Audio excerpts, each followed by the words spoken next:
Hello, it's Martin here from Manor Yorke. So me and Rachel are in Somerset because we're having a weekend away, having a little camping trip up at this place called Tucker's Grave. We're planning on seeing Glastonbury and Cheddar Gorge and all the other ancient sites.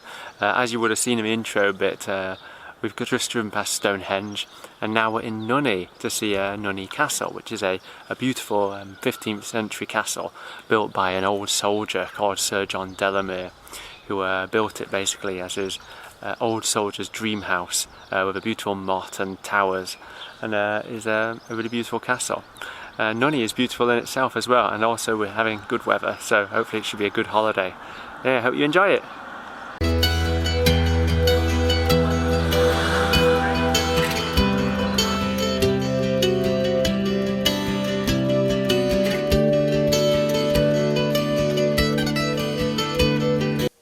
So the effigy that you just see on the windowsill is John Delamere, the man who built the castle after bringing back all his booty from the 100 Years' War.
Me and Rachel are in Glastonbury Abbey now, and there's a guy going around with a bell, so we're just about to get chucked out, so just ringing the bell to make sure that everyone gets out as quick as possible.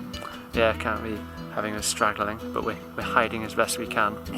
But we've been up Glastonbury Tor as well, the mystical place which could have been Avalon, where King Arthur was buried, and where he will hopefully rise again to save this country from its iniquity. And now we're in the Abbey, which has been really fascinating as well. One of the most impressive things I think is actually the cookhouse, the actual kitchen, the Abbot's kitchen. So have these 4 big fireplaces and a huge chimney in the ceiling, and chimneys on all 4 sides. So that was fascinating. Yeah, so it's quite a cool Abbey, and lots of legends attached to it.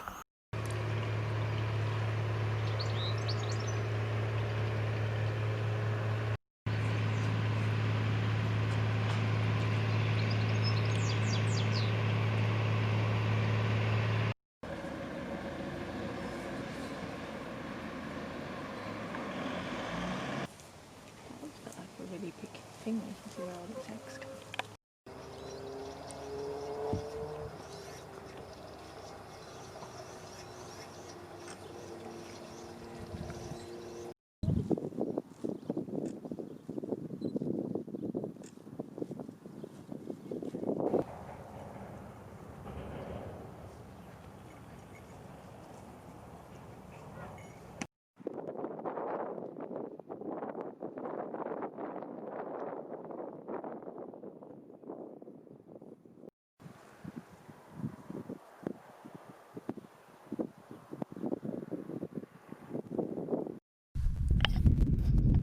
So we're at Stanton Drew Stone Circle now, which is the 3rd biggest stone circle in England. It's around sort of 4,000 years old, so it's really ancient, and it's got some amazingly huge stones as well, which all have iron in them and quartz in them and things like that. So they all have this fantastic eroded look to them, which looks quite spooky and strange. there would have been, this would have been probably one of the most important Neolithic sites in Britain in the time, alongside Avebury and Stonehenge and Aberlow and places like that, Castlerig. So this would have been kind of like the Stonehenge of its area, and it's kind of consistent. It's very similar to Avebury in that it's got a cove, which is these big freestanding stones, like an altar kind of area. Although you could interpret that as maybe the remnants of a long barrow. And it's also got two smaller stone circles, which have also got huge stones in, similar to Avebury as well. So there's something significant about having these multiple circles within one another or outside the others and things like that. So anyway, they're pretty cool. They've also got some strange legends to them as well. So, for example, the cove stones are said to have been people who danced on the Sabbath and so were struck down and turned into stone. And also it is said that on a full moon the stones actually go down to a river to drink the water of the river as well.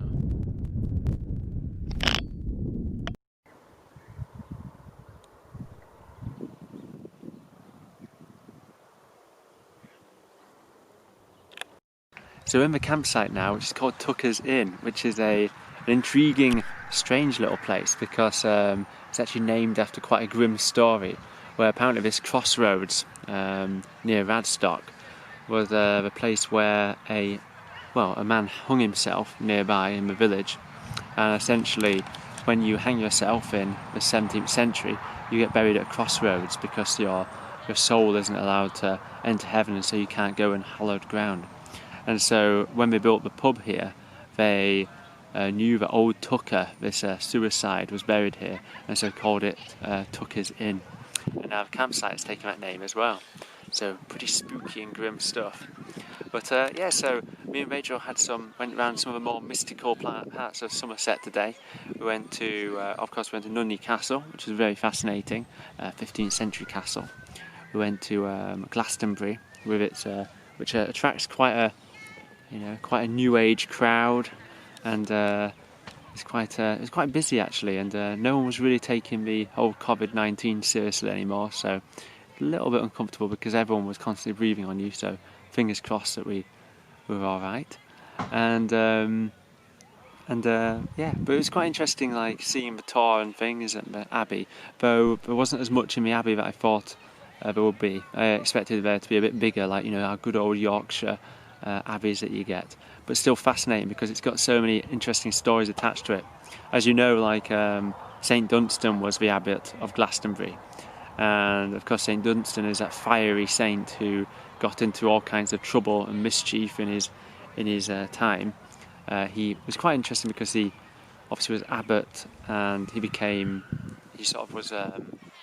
after the many the first English kings essentially. So after Athelstan, there were quite a few English kings that came about, and Dunstan was often the one who had to look after them. He's mostly famous though because of a strange story where when he was blacksmithing, because apparently he was a big blacksmith, and Glastonbury of course is famous for having a glassworks and a metalsmiths in the Middle Ages. And he was there blacksmithing, making tools, when suddenly the devil pounced on him from behind, and he spun round with his fire tongs and grabbed him by the nose and flung him out.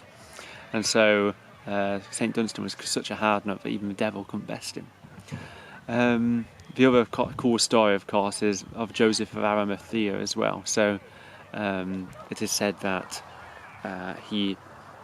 Joseph of Arimathea, of course, is the guy who buried Jesus, and he apparently came to Britain, so as a preacher, and he planted his staff into nearby Glastonbury Abbey, and where he planted his staff, it turned into a thorn bush. So for many years, you had this thorn bush in Glastonbury, which they claimed was descended from that original staff, and people would take trimmings and they used to send it to the Queen or the King at the time. And that's still a tradition to this day, I think, but with the successors of that thorn bush, because I don't think the original still exists. But you can apparently get cuttings of the Glastonbury bush and things and grow your own, basically. So a very quirky place, and of course the tour is associated with King Arthur. Pretty cool. But unfortunately, because we're in reduced measures, the museum was closed at the Abbey, and also we didn't have much time to go around because it was closing soon. In which then we had this really kind of rude official there who was ringing a bell, ushering people out, and 5 minutes before the end he was there like pointing his finger, saying, basically telling us to get out. So it was like, wow, great customer service. But anyway, but yeah, it was still cool anyway. And yeah, and obviously the Stone Circle, really awesome, lots of tales and stories. So it's been quite an interesting day, and tomorrow we're going to go around Cheddar Gorge and Ebor Gorge as well. So there's still more fascinating things to see. So now I'm going to enjoy my ale and read my book.